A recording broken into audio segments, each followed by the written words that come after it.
Enterprise management का जो बुनियादी काम है वो ये है कि हम जो है वो इंटरप्राइज यानी ओवरऑल इंटरप्राइज को मैनेज करने की कोशिश करते हैं, यानी होल ऑर्गेनाइजेशन को मैनेज करने की कोशिश करते हैं। यहाँ पे कोशिश मैं ये करूँगा कि मैं आपको नेचर ऑफ इंटरप्राइज मैनेजमेंट बता सकूँ। ठीक है, I would like to tell you about the it's nature, I would like to tell you about the two of the management concept theories. मैं बात करना चाहूँगा प्रोडक्शन फीचर्स के ऊपर, फिर टाइप्स ऑफ प्रोडक्शन के ऊपर, प्लांट्स मेंटेनेंस, रिसोर्सेज के ऊपर, मैन्युफैक्चरिंग प्लानिंग और इंटरप्राइज प्लानिंग। ये कुछ एरियाज इसको मैं कवर करने की कोशिश करूँगा। सबसे पहले तो मैं बात करता हूँ इंटरप्राइज मैनेजमेंट पे। देखिए, बात ये होती है कि हम किसी कार को ड्राइव कर रहे हैं, हम किसी एयरक्राफ्ट को ड्राइव कर जो है वो फ्लाई कर रहे हैं। हमारी कोशिश ये होती है कि हमारे पास एक डैशबोर्ड हो। ये एक ऐसा डैशबोर्ड हो जिसके अंदर तमाम की तमाम इंफॉर्मेशन या तमाम की तमाम जो डायरेक्शन है वो एक जगह पर इकट्ठी हो जाए। कहने का मतलब ये हुआ कि जो चीज़ें हैं वो ज़्यादा स्कैटर्ड ना हो, अपने सामने नज़र आएँ। जैसे कि एक अच्छी गाड़ी का जो डैशबोर्ड है वो हमें बताता है कि हमारी स्पीड कितनी है, हमारे आरपीएम कितने हैं, हमारी गाड़ी का हीट लेवल क्या है, बाहर और अंदर का टेम्परेचर क्या है, और इसके साथ साथ हमें बताता है कि हमारे टायर में जो है वो एयर प्रेशर कितना है। अलगर्ज की हर चीज़ जितनी ड्राइवर को ज़रूरत हो सकती है उस डैशबोर्ड के अंदर नज़र आ रही होती है। इसी तरह एक ऑर्गेनाइजेशन को चलाना है। हम ये चाहते हैं कि एक ऑर्गेनाइजेशन को जब हम चलाएं तो उसके जितने भी डे टू डे प्रोसेसेस हैं, उसकी इन्वेंट्री मैनेजमेंट है, उसकी अकाउंटिंग है, उसका ह्यूमन रिसोर्स है, उसकी मार्केटिंग है, उसका कस्टमर रिलेशनशिप है, ये सब हमें एक ही डैशबोर्ड पे नज़र आए।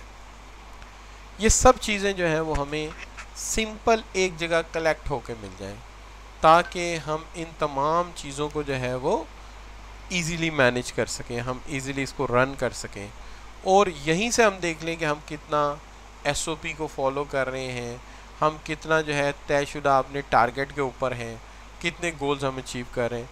तो पहली बात ये कि enterprise management is a presentation of whole organisations systems which are running on a one dashboard on a one place. हर चीज़ जो है एक ही प्लेस पे ला के रख देते हैं।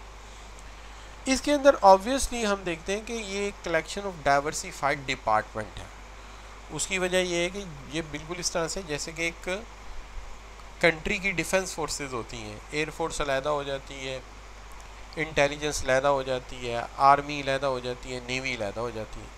लेकिन अगर किसी वॉरियर सिचुएशन पे जाना हो तो तीनों को कोऑर्डिनेट होना पड़ेगा।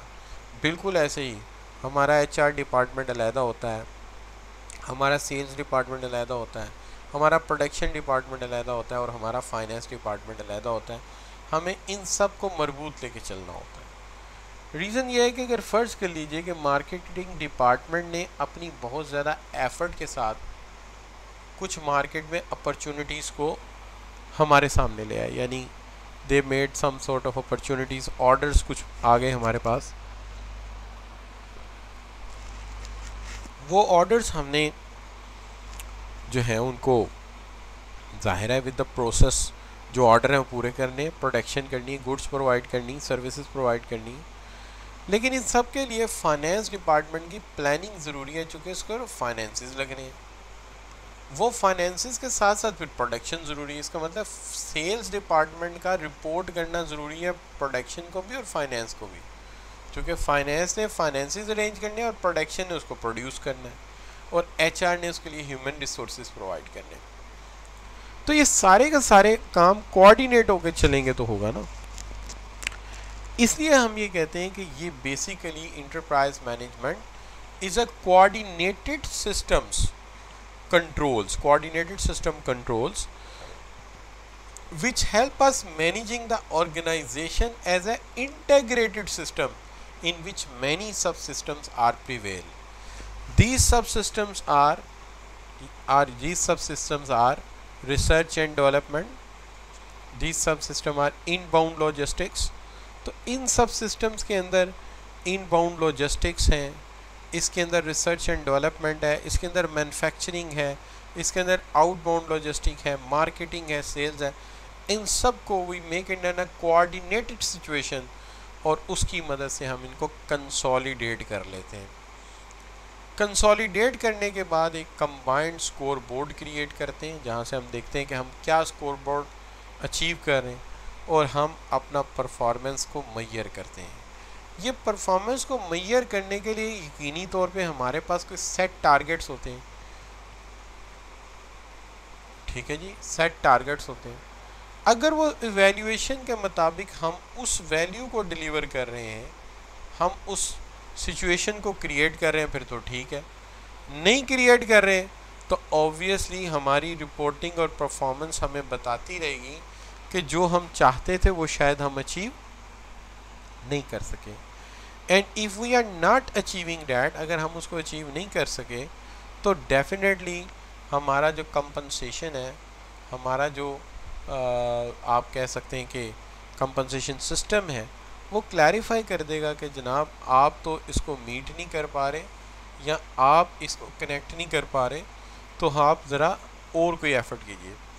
तो लिहाजा हम उसके मुताबिक जो है एफ़र्ट करते रहेंगे। अब ज़ाहिर बात है इस सारे काम को करने के लिए बहुत इंपॉर्टेंट कंट्रोल्स में फाइनेंशियल डाटा भी है, ऑपरेशनल डाटा भी है, और उसके साथ साथ जो मार्केट के हालात हैं, जो इंडस्ट्री के हालात हैं, जो इकोनॉमी के हालात हैं, जो पॉलिटिकल कंडीशंस हैं, उनको समझने के लिए एक्सटर्नल डाटा भी ज़रूरी है। अब अगर आप देखें तो सारी की सारी ऑपरेशनल प्लानिंग एंड रिपोर्टिंग आपके सामने पड़ी हुई है, जिसे आप स्ट्रेटेजिक प्लानिंग से लेके नीचे चलने वाले प्रोसेसेस तक देख रहे हैं, जिसके अंदर आपको आपका एक्चुअल प्लान नज़र आता है। इस सारे निज़ाम को हम इंटरप्राइज रिसोर्स प्लान का नाम दे सकते हैं या इंटरप्राइज रिसोर्स मैनेजमेंट का नाम दे सकते हैं। तो ये बच्चों हम बात कर रहे थे।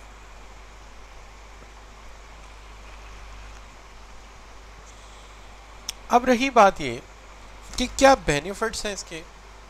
देखिए, एक तो इंटरप्राइज मैनेजमेंट जो है प्रोवाइड करती है हमें प्रैक्टिकल सॉल्यूशन के किस तरह आपने पूरी की पूरी ऑर्गेनाइजेशन को कंसोलिडेट करना है। ये अलाइन करती है हमारे इंफ्रास्ट्रक्चर को, हमारी एप्लीकेशंस को, मैनेजमेंट की नीड को, कस्टमर्स की नीड को, और ये इंटेग्रेट करती है हमारी अप्रोच और provide us a one single system, provide us one integrated system जो हमारी परफॉर्मेंस को भी मैनेज करता है और उसके साथ साथ हमें हर चीज़ को फोकस करके स्टेयर करके देखने का मौका भी प्रोवाइड कर रहा है। तो ये बच्चों बेनिफिट्स हैं इंटरप्राइज मैनेजमेंट के। अब रही बात ये कि इसके कंपोनेंट्स क्या हैं, ये किस तरह काम करता है। There are different ways to doing that and different components are that this. यहाँ तक आप लोगों से मेरी जो है वो एक रिक्वेस्ट होगी कि आप मुझे ये बता दीजिए कि आपको ये बातें मेरी समझ आ रही हैं। अगर समझ आ रही हैं तो आप प्लीज़ राइट डाउन जी, एक जी लिखकर एंटर कर दीजिए मैसेज बॉक्स में, तो मुझे आइडिया हो जाएगा कि हाँ यार बच्चों को मेरी बात जो है वो समझ आ रही है। तो मेरे पास अभी तक जो जी पहुंचा है वो जवेरिया अजीज़ का है, आदिल नदीम का है, मोहसिन अली का है। तो यहाँ से मैं कॉन्फिडेंट हूँ कि इंशाल्लाह बाकी बच्चों को भी यकीनन समझ आ रही होगी। चलिए हम अपने काम को जारी रखते हैं। अब हम यहाँ पर जो बात करनी चाहेंगे वो करना चाहेंगे component of enterprise management today. आज की जो इंटरप्राइज मैनेजमेंट है वो जाहिर है ये कॉन्सेप्ट बनते बनते बना है, तो उसके कंपोनेंट्स क्या हैं। देखिए, सबसे पहली चीज़ तो ये ना, आप देखते हैं कि आज के दौर में आप अभी बैठकर ये फैसला कर सकते हैं कि मेरे घर का जो फ्रंट है, जो मेरे घर की फ्रंट एलिवेशन है, उसमें जो प्लांट्स लगे हुए हैं 10 साल बाद वो कितने बड़े हो जाएंगे, मेरी ममटी का क्या हाल होगा, ठीक है जी, मेरे पेंट कौन से सही रहेंगे। तो यानी सिमुलेशन से आज ही हम देख सकते हैं कि 10 साल बाद क्या होगा। ये सिमुलेशन हमें बिज़नेस प्लानिंग में भी हेल्प कर सकती है, डेफिनेटली हेल्प कर सकती है। अगर वहाँ हेल्प कर सकती है तो यहाँ भी कर सकती है। इसकी मदद से हम प्लानिंग कर सकते हैं। अब जहाँ तक प्लानिंग का सवाल है, हम ये देखते हैं कि एक तो कॉन्सेप्ट आपका है जिसको हम कहते हैं यू सी कि प्लान करने का मतलब ये होता है कि सबसे पहले तो एक मंजिल मकसूद हो हमारे पास, यानी we have some sort of गोल।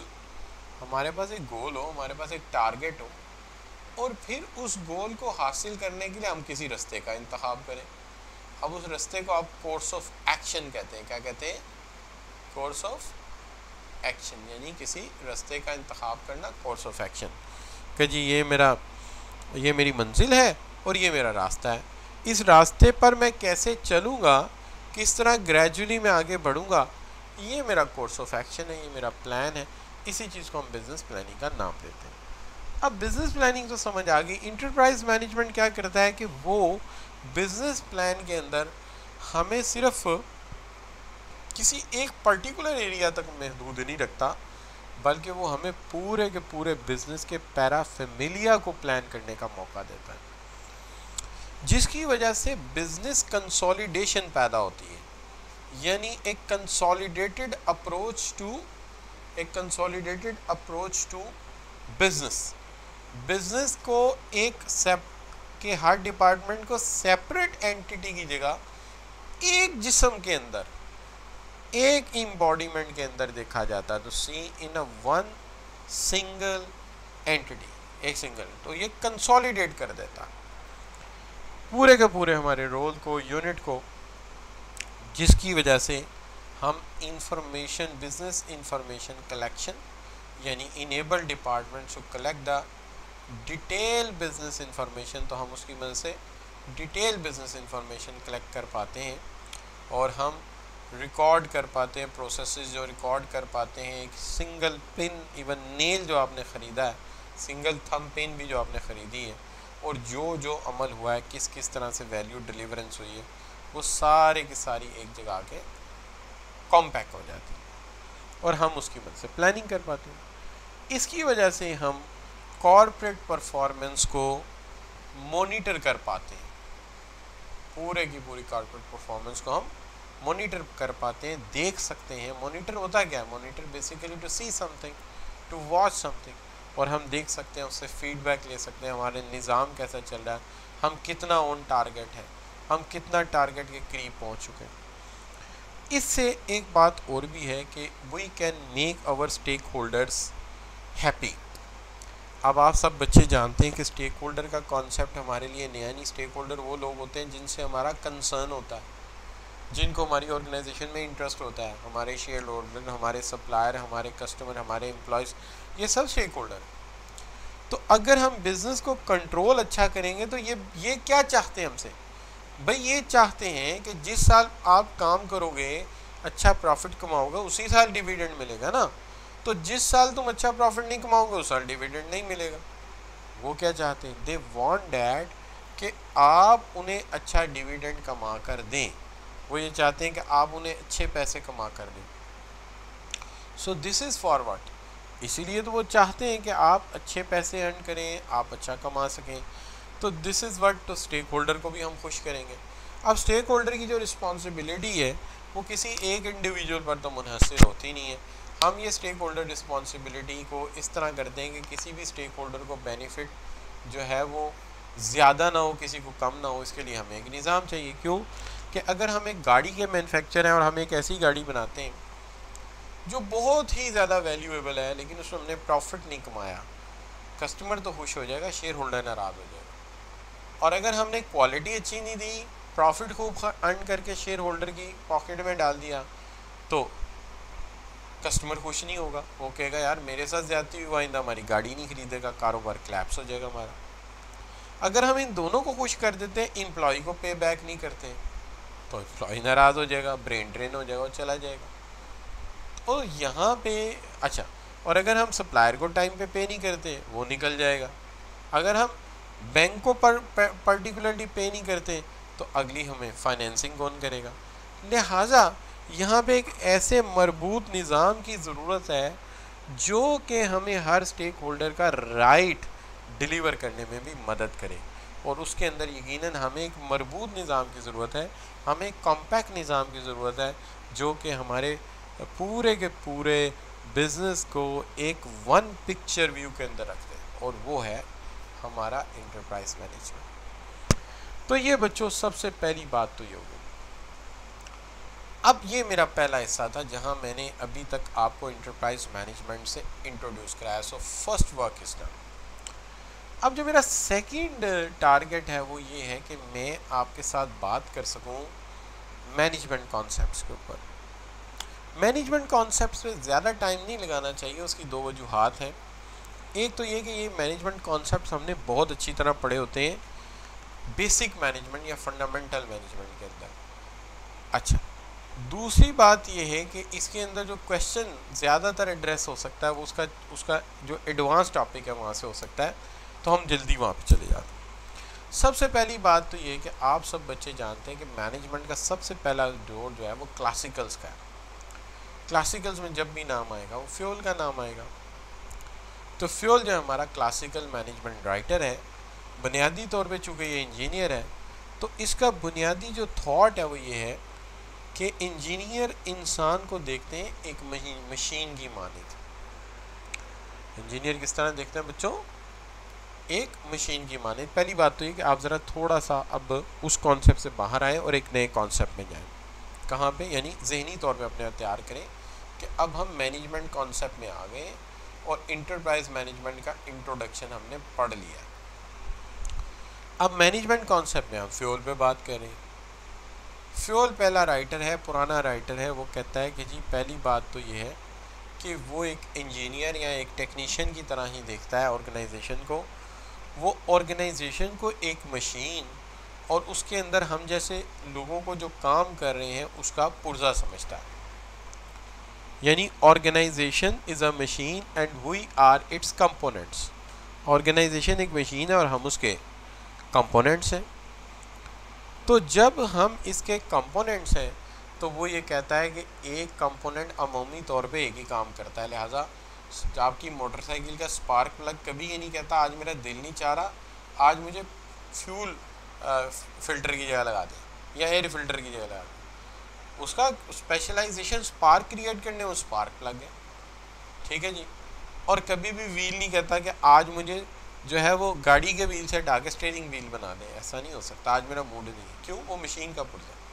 तो जब एक मैनेजमेंट राइटर आपकी ऑर्गेनाइजेशन को मशीन और उसका पुर्जा समझता है तो वो क्लियर कह रहा है कि एक बंदे को एक ही काम दे और वो उसी काम को रिपीटेडली करके उसके अंदर महारत हासिल करे। दूसरी बात जो वो कह रहा है क्लियर लाइन ऑफ कमांड होनी चाहिए।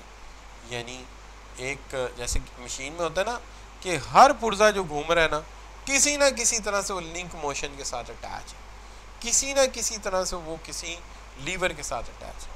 इसी तरह हर इंसान को एक कमांड के साथ अटैच होना चाहिए। इसी तरह हर चीज़ को एक लाइन के साथ अटैच होना चाहिए ताकि हर चीज़ दूसरी के साथ कनेक्ट हो। और जब भी मशीन में ख़राबी आती है इंजीनियर रिवर्स सोचना शुरू कर देते हैं, अच्छा ये नहीं घूम रहा तो पिछले वाला कनेक्शन देखो, उससे पिछले वाला देखो। इससे अंदाज़ा होता है ख़राबी कहाँ पे है। लिहाजा वो इसी तरह से देखते हैं जब मशीन को देखते हैं कि क्लियर लाइन ऑफ कमांड हो कि अच्छा ये चीज़ क्यों घूम रही है, इसको ये चीज़ घुमा रही है। अच्छा भाई ये वर्कर कैसे काम कर रहा है, इसको फ़लाँ ने ऑर्डर दिया होगा, ये वर्कर कैसे काम कर रहा है, इसको फ़लाँ ने ऑर्डर दिया होगा।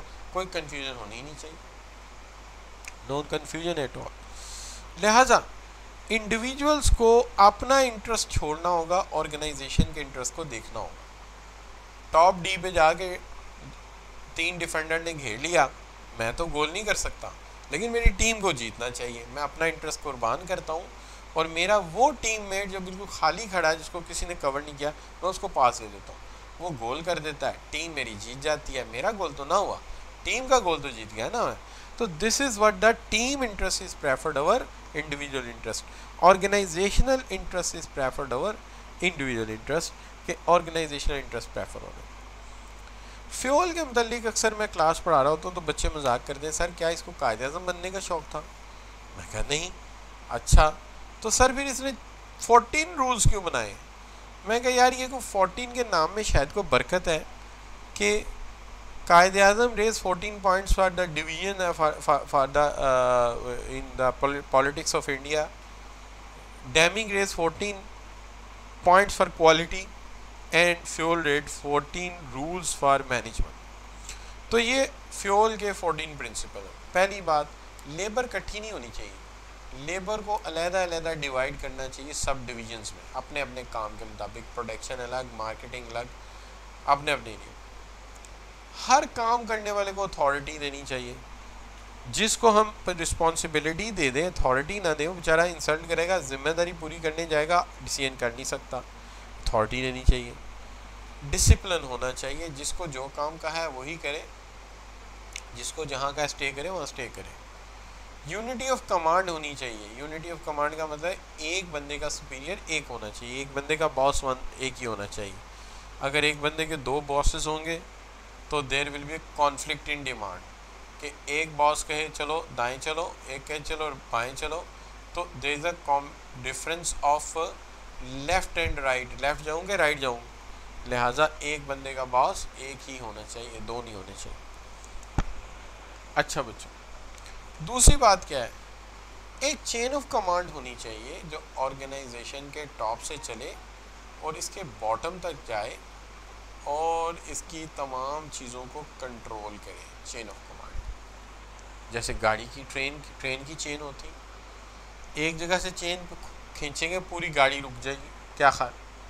अच्छा, इसमें इक्विटी भी होनी चाहिए। इक्विटी का मतलब क्या है, बराबरी। Manager should have a fair treatment to all, no इकरीबा परवरी, कोई इकरीबा परवरी, no body is a, you can say कि कोई भी बंदा सुपीरियर नहीं हो सकता। Right of information, right of things, all are according to the need of the organisation, priority preferences of the job not the individual. ठीक है। Spirit the crop क्या है कि strive to promote team spirit, team spirit promote करें, unity promote करें, ताकि as a team हम आगे बढ़ सकें। और इनिशिएटिव, एम्प्लॉयज़ को नेसेसरी लेवल ऑफ फ्रीडम ज़रूर दें ताकि वो इनिशिएटिव ले सकें, यानी कि उनके अंदर की जो क्रिएटिविटी है उसको डेड कर दें। कैसे डेड कर दें, जब आप हमेशा हुक्म देते रहेंगे तो अंदर के ख्यालात वो तो मर जाएंगे बेचारे के, तो उसको क्रिएटिव होने भी तो देना। और फिर क्या, शाबाश बच्चों, सेंट्रलाइज सेंट्रलाइज, एक सेंट्रलाइज अथॉरिटी रखें, एक सेंट्रलाइज अथॉरिटी रखें। और रिन्यूमरेशन, फेयर पे स्ट्रक्चर रखें, फाइनेंशियल और नॉन फाइनेंशियल। और order, work facilities must be clean, tidy, safe of for employees, कि ये नहीं है कि जनाब वो जो है चीज़ें डिसऑर्डर्ड हैं, चीज़ें अरेंज्ड नहीं हैं जी, काम जो है उसमें कोई सीक्वेंस नहीं है, तो फिर अल्टीमेटली काम जो है ना वो फिर चलेंगे नहीं। तो कामों को अच्छी तरह चलाना है तो ज़रूरी क्या है, ज़रूरी ये है कि चीज़ों को सीक्वेंस में रखा जाए, चीज़ों को तरतीब में रखा जाए। ठीक है।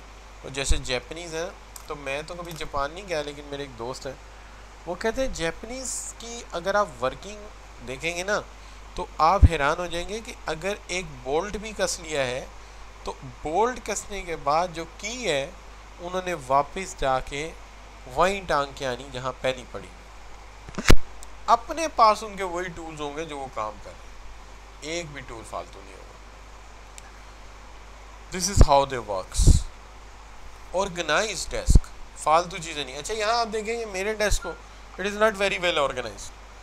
तीन कंप्यूटर लगे हुए हैं, वो बुक्स मेरी पड़ी हुई हैं, उसकी BMBS की ये बुक्स कुछ पड़ी हुई पास, इकोनॉमिक्स की, वो अकाउंटिंग, तो अजीब मैस है। बट ये होना नहीं चाहिए। थिंग्स शुड बी ऑर्गेनाइज्ड होनी चाहिए। और उसके लिए ज़ाहिर है बॉक्स फाइलें होनी चाहिए, जो चीज़ जिसका काम किया उस बॉक्स फाइल में रखें आप। अच्छा, बहरहाल ये हमेशा नहीं होता, जब भी कभी मुझे कुछ ज़्यादा वर्कलोड आता है फिर इस तरह के काम हो जाते हैं मेरे से। सबऑर्डिनेट ऑफ इंडिविजुअल इंटरेस्ट, अफराद को ज़ाती इंटरेस्ट का नहीं होना चाहिए, उन्हें ऑर्गेनाइजेशनल इंटरेस्ट प्रेफर करना चाहिए। और stability of tenure of personnel को ये पता है मैं 2 माह के लिए आया हूँ, वो कुछ भी नहीं करेगा, 4 माह के लिए कुछ भी नहीं करेगा, उसका टेन्योर जो है वो फिक्स करें, उसका टेन्योर इतना रखें कि वो कुछ डिलीवर कर सके, तो मिनिमम टेन्योर कुछ तो फिक्स करें ना। और यूनिटी ऑफ डायरेक्शन होनी चाहिए, कमांड हर बंदे को किसी एक जगह से आनी चाहिए, हर जगह से कमांड नहीं आनी चाहिए, command should be given from some specific area. अच्छा बच्चों, तो ये हो गए इसके 14 क्या कह सकते हैं प्रिंसिपल। ज़रा देखते हैं कि यहाँ तक आपको बात की समझ आई है।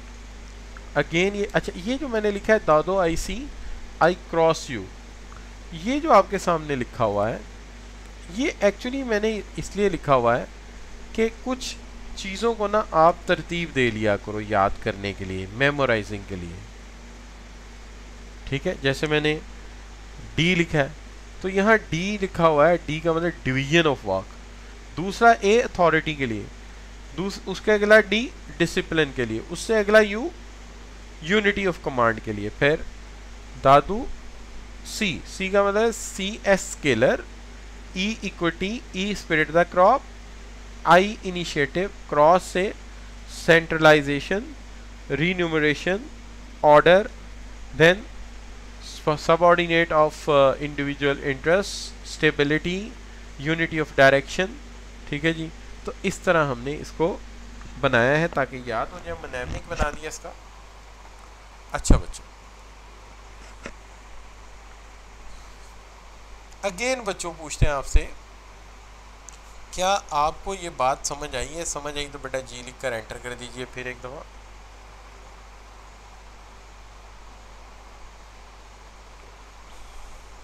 बिल्कुल ठीक हो गया। तो यहाँ तक हमें बात समझ आई है और ये हम इंशाल्लाह टैकल भी कर लेंगे। चलिए हम बात करते हैं, आगे बढ़ते हैं मिन्सबर्ग पे।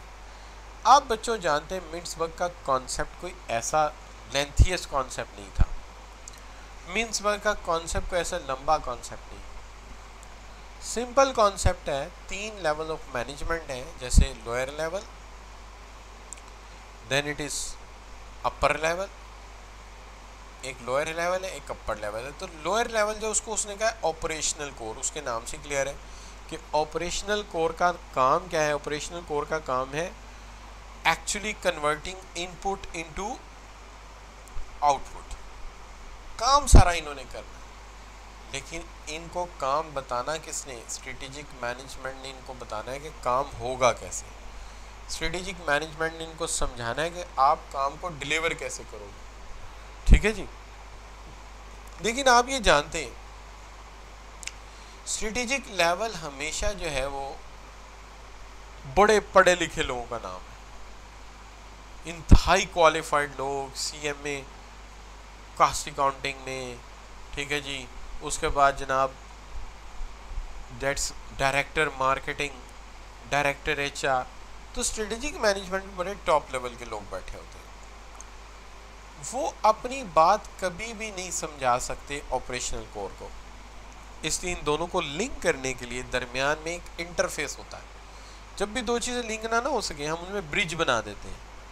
तो ये ब्रिज है, इंटरफेस, मिडल लाइन, जो इसको और इसको आपस में कनेक्ट कर रहा है, दोनों को आपस में जोड़ रहा है। तो 3 लेवल हो गए ना बेटा। एक हो गया स्ट्रेटेजिक लेवल, लॉन्ग टर्म सोचता है, प्लानिंग करता है। एक वो जो एक्चुअल काम करता है और एक वो जो इन दोनों के दरमियान कनेक्टिविटी पैदा करता है। ऊपर से स्ट्रेटजीज लेता है, नीचे टैक्टिक्स में कन्वर्ट करके उसको नीचे प्रोवाइड करता है।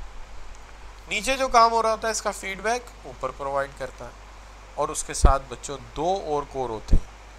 एक वो कोर होता है जो हमारी मदद करता है, क्लीनिंग करता है, एडमिनिस्ट्रेशन करता है, मेंटेनेंस करता है, रिपेयर करता है, हम उसको कहते हैं क्या शाबाश, सपोर्ट स्टाफ। दूसरा ऐसा स्टाफ होता है जो हमें टेक्निकल सपोर्ट करता है, हम इसे कहते हैं ये हमारा टेक्नो स्ट्रक्चर है, ये हमारा टेक्नो स्ट्रक्चर है। तो टेक्नो स्ट्रक्चर का मतलब क्या हुआ? ये वो लोग हैं जो टेक्निकल हैंड है, ठीक है ना। जैसे आपकी ICMAP के जो है वो लैब में IT कंसल्टेंट बैठे हुए, ठीक है जी, नेटवर्क इंजीनियर बैठे हुए, तो कौन है? वो हमारे टेक्नो स्ट्रक्चर है, हमारे टेक्नो स्ट्रक्चर है। तो बच्चों ये 5 लेवल होते हैं किसी भी ऑर्गेनाइजेशन में, जो कि हमें मिन्सबर्ग ने इंट्रोड्यूस कराए, और वो इन्हें कहता है ये बिल्डिंग ब्लॉक्स ऑफ ऑर्गेनाइजेशन है, इसके बगैर ऑर्गेनाइजेशन बन नहीं सकती। तो ये बच्चों एक चीज़ तो ये होगी। लेकिन आगे बढ़ते हैं तो आ जाता है फेडरिक टेलर। फेडरिक टेलर ये कहता है जनाब के 4 असूल हैं काम के, और ये साइंटिफिक मैनेजमेंट में चला जाता है। पहला असूल ये है कि there should be a science of work. काम कोई भी है ना, उसकी बाकायदा एक साइंटिफिक तरीका है। हर काम हर तरह नहीं हो सकता, और हर काम हर एक के लिए भी नहीं। लिहाजा काम जितने भी होंगे वो सारे के सारे जो हैं वो किए जाएंगे, परफॉर्म किए जाएंगे विद सम सॉर्ट ऑफ तरीक़ाकार, with some sort of methodology. लिहाजा काम करने की एक साइंस है, ये नहीं कि काम जो काम मर्जी जैसे मर्जी कर दें। दूसरी बात, worker should be selected carefully. हर वर्कर हर काम के लिए नहीं होता, उसका टेम्परामेंट, उसका एटीट्यूड, उसकी चॉइस ऑफ करियर देखते हुए हमें ऐसे लोग लेने चाहिए जिनके पास वो स्किल्स और एबिलिटीज़ हैं जो हमें चाहिए। तीसरी चीज़, हमें लोगों को ट्रेन करना चाहिए अपने काम में, साइंटिफिकली सिलेक्ट करना चाहिए। साइंटिफिक पे जोर क्यों दिया जा रहा है? असल में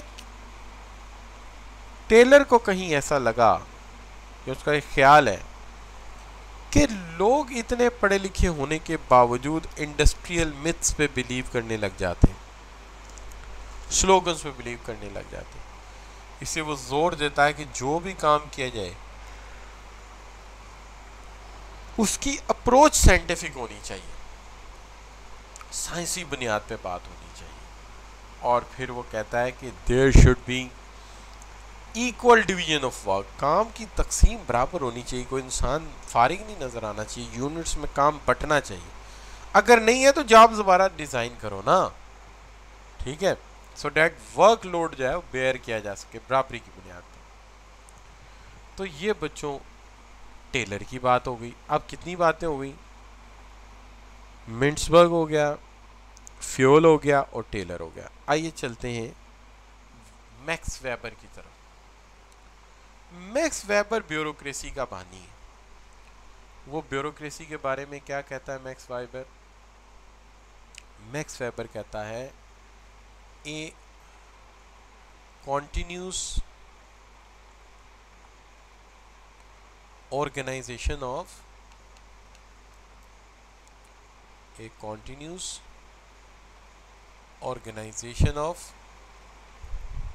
functions, एक मुसलसल कोशिश जिसमें फंक्शंस ऑर्गेनाइज किए जाते हैं, काम ऑर्गेनाइज किए जाते हैं, बट बाउंड बाय रूल्स। उनको रूल्स के साथ बाउंड किया जाए।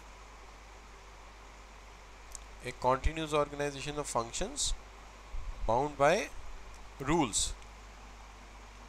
मुसलसल काम हो, तंजीम हो, साजी हो, उनकी वर्किंग हो, उनकी तरतीब हो, लेकिन वो सारे बाउंड हो किसके साथ? रूल्स के साथ। अब देखा जाए तो कोई ज्यादा नई बात नहीं है। क्लासिकल ने बांध दिया हमें ये कह के कि हम मशीन है, ऑर्गेनाइजेशन मशीन, और हम उसको पुरजें। तो मैक्स वेबर ने ये कह दिया कि जनाब हर बंदे को रूल्स एंड रेगुलेशन से बांध दो, बात तो बांधने की है। लिहाजा वो ये कहता है कि एक ब्यूरोक्रेटिक सिस्टम होना चाहिए, एक हायरार्की होनी चाहिए अथॉरिटीज़ की। उसके अलावा यानी एक हायरार्की ऑफ अथॉरिटी होनी चाहिए, ये इसका सीनियर है, वो उसका सीनियर है, वो उसका सीनियर है। उसमें रैंक ऑर्डर होना चाहिए, किसका क्या अख्तियार है। एक चेन ऑफ कमांड होनी चाहिए इंस्ट्रक्शंस की, जो ऊपर से नीचे तक ट्रैवल करे। और बच्चों के आइडियल ब्यूरोक्रेसी वो है जहाँ पे duties, responsibilities, standards, procedures clearly defined है, वाज़ेह हैं, किसकी क्या जिम्मेदारी, किसकी क्या ड्यूटी है, क्या प्रोसीजर उसे फॉलो करना है। और फिर there should be written rules of conduct, यानी आज ये कह दिया, कल वो कह दिया, परसों वो कह दिया। रूल्स और रेगुलेशन रिटन होने चाहिए in the book of organization, organization की बुक में लिखे होने चाहिए। और हमारा काम, we should promotion of individual within organization based on their achievement, क्या अचीव करते हैं उसकी बुनियाद पर उन्हें प्रमोट किया जाए। और फिर डिवीजन ऑफ लेबर भी होनी चाहिए, स्पेशलाइजेशन भी होनी चाहिए। वही बात मशीन के पुर्जे वाली, सख्ती से मानना हुआ है, अपना काम करे, दूसरे के काम में टांग ना अड़ाए। तो ये बच्चों हमने बात कर ली सारे के सारे मामला। लेकिन एक ऑपरेशनल एफिशिएंसी का अचीव होना बड़ा ज़रूरी है कि जो भी काम किया जाए कॉस्ट इफेक्टिव होना चाहिए। ये बच्चों हम बात कर रहे थे मैक्स वेबर के ऊपर। और मैक्स वेबर कौन है? वो ब्यूरोक्रेसी का बानी है, प्रोसीजरल ऑर्गेनाइजेशन का बानी। अब चलते हैं थोड़ा मॉडर्न राइटर की तरफ। मॉडर्न राइटर में मैं जिक्र करूंगा रोजा बेथ मॉस कैंटर का। रोजा मॉस कैंटर कहती है कि 4 वजूहात थी इसकी वजह से ब्यूरोक्रेसी बड़ी ही पावरफुल हुई। ठीक है जी। कहती है, समराइज करती है 4 मेन फीचर ऑफ ब्यूरोक्रेसी। एक तो इसमें स्पेशलाइजेशन, अपने काम को रिपीटेडली इतनी दफ़ा करो कि आप अपने काम में माहिर हो जाओ, महारत हासिल कर लो। एक गारमेंट फैक्ट्री में एक बंदा स्टिचिंग कर रहा है, स्टिचिंग करे, एक कटिंग कर रहा है, कटिंग करे, एक बंदा जो है वो जेब काट रहा है, जेब काटता रहे, जो गला काट रहा है गला काटता रहे, हाथ साफ हो जाएगा, स्पेशलाइज हो जाएगा। तो रिपीटेड काम। दूसरा ब्यूरोक्रेसी का काम है हायरार्की ऑफ अथॉरिटी, कौन किसका सीनियर है, कौन किसको रिपोर्टेबल है, किसने किसको जवाब देना है। और फिर a rules system, book of rules, उस रूल्स और प्रोसीजर को हमने फॉलो करना है। आखिरी चीज इम्पर्सनल, इंसान के जज्बात और एहसासात और फीलिंग का कोई चक्कर नहीं। इंसान के एहसासात, जज्बात और फीलिंग का कोई चक्कर नहीं। इम्पर्सनल, काम करने आए हो काम करो, कोई दूसरी बात नहीं। कोई इंसान ये कह दे मेरा पिछले महीने की 26 को दिल टूट गया था, वो कहेंगे दिल टूटने वाली कौन सी बात है, दिल तो पंप करता है खून को। खबरदार ऐसी वैसी कोई बात पकड़ी है, पकड़ो स्क्रू ड्राइवर, जाके काम करो। दिल सिर्फ खून को पंप करता है, उसका और कोई फंक्शन नहीं। तो लिहाजा बच्चों ये बिलीव करते हैं पर्टिकुलरली इस बात के ऊपर 4 बातें कि जी स्पेशलाइजेशन, बार बार काम करो, महारत हासिल करो, हायरार्की ऑफ अथॉरिटी, कौन किसके सामने जवाब दे, एक रूल्स की बुक का उसको फॉलो करना है, और इम्पर्सनल, कोई जज्बात नहीं, कोई फीलिंग। ठीक है जी। अब बात यह है कि जैसे जैसे वक्त गुजरा ब्यूरोक्रेसी इनएफिशिएंट होती गई। वजह चलें, ये तो 4 इसकी खुसूसियात है। रोजमेरी स्टीवर्ट कहती हैं कि इसकी भी वजूहात हैं कि ब्यूरोक्रेसी नाकाम क्यों होती गई। उन्होंने कहा कि सबसे पहली बात तो ये कि मॉडर्न वर्ल्ड में जब हम आए तो ये इनएफिशिएंसी ऑफ मॉडर्न ब्यूरोक्रेसी हमें नजर आ गई। कॉस्ट ज्यादा लोग, प्रोसीजर को तय करना, नतीजा कॉस्ट बहुत ज्यादा हो गई। आज वो जमाना नहीं। दूसरी बात, ब्यूरोक्रेसी का नुकसान ये अनएक्सेप्टेबली स्लो, ये बहुत स्लो है। कोई तब्दीली लानी हो, कोई काम करना हो, पहले एप्लीकेशन लिखो, फिर फाइल तैयार करो, फाइल की तरतीब दो, एक निज़ाम बनाया हुआ है, तो ये अनएक्सेप्टेबली स्लो है। दूसरी चीज़ यह है कंपटीशन इज़ इंक्रीज। आज कंपटीशन इंक्रीज़ हो चुका है। ठीक है जी, कंपटीशन भाई इंक्रीज़ हो चुका है। दुनिया में कार मैन्युफैक्चरिंग या वेस्ट में थे या अमेरिका में थे, आज कार मैन्युफैक्चरर जापान में है, कोरिया में है, चाइना में है, इंडिया में है, ठीक है जी, और इंडोनेशिया और मलेशिया में भी। तो अब कंपटीशन बहुत बढ़ चुका है, लिहाजा अब ब्यूरोक्रेसी काम नहीं कर सकती, अनएक्सेप्टेबली स्लो है, चेंज को जल्दी एक्सेप्ट नहीं कर सकती, और कंपटीशन का ज़माना है।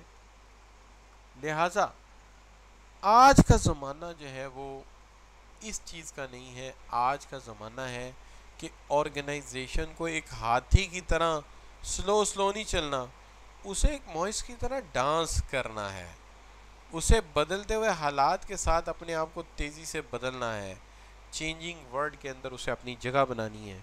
ऑर्गेनाइजेशन को एक हार्ड मेटल की तरह सख्त नहीं होना, ऑर्गेनाइजेशन को एक सॉफ्ट पानी की तरह, लिक्विड की तरह, जिस गिलास में डाल दें, जिस प्याली में डाल दें, जिस कप में डाल दें, उसकी शक्ल इख्तियार करनी। ये है आज का ज़माना।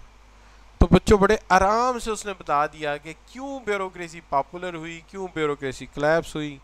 आज का ज़माना क्रिएटिव मैन्यूवरिंग का ज़माना है।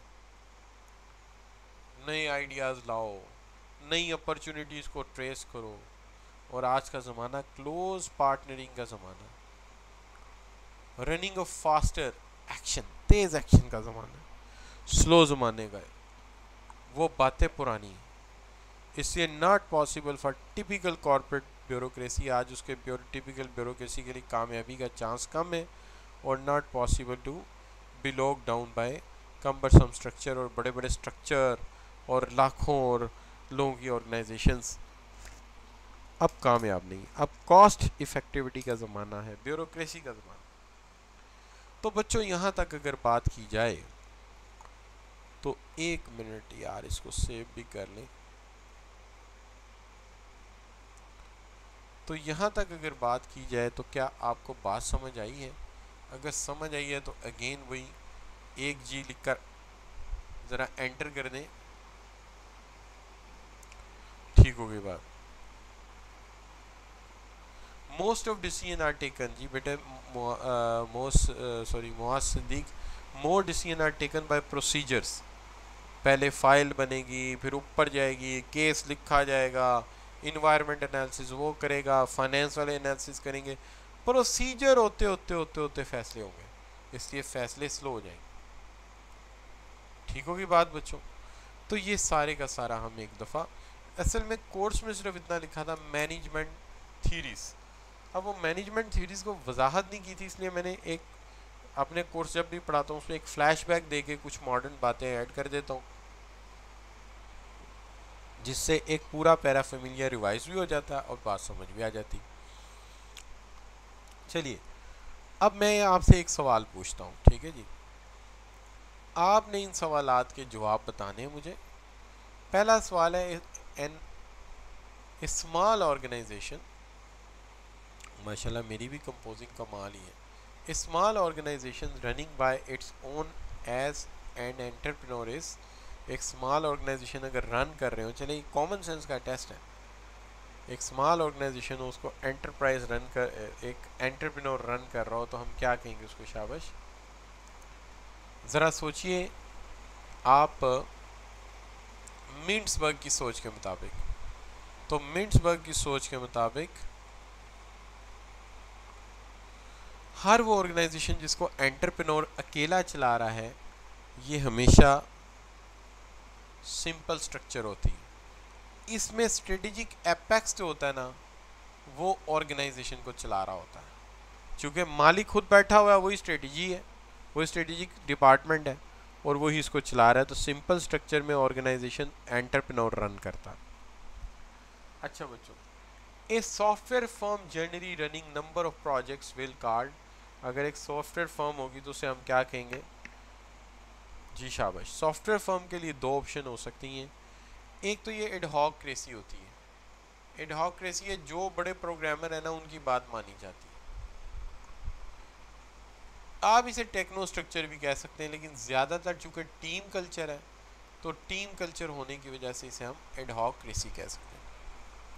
अच्छा बच्चों, एक car manufacture firm like general Motors, ये क्या हो सकती है? मिंट्सबर्ग के नज़दीक तो जो जनरल मोटर है, अब आप बिल्कुल सही पहुंचेंगे, वो टेक्नो स्ट्रक्चर है, ये टेक्निकल है। ठीक हुए बच्चों? ये क्या है? एक टेक्निकल है। A large scaled system supported business process information flow reporting and data analysis in complex organization।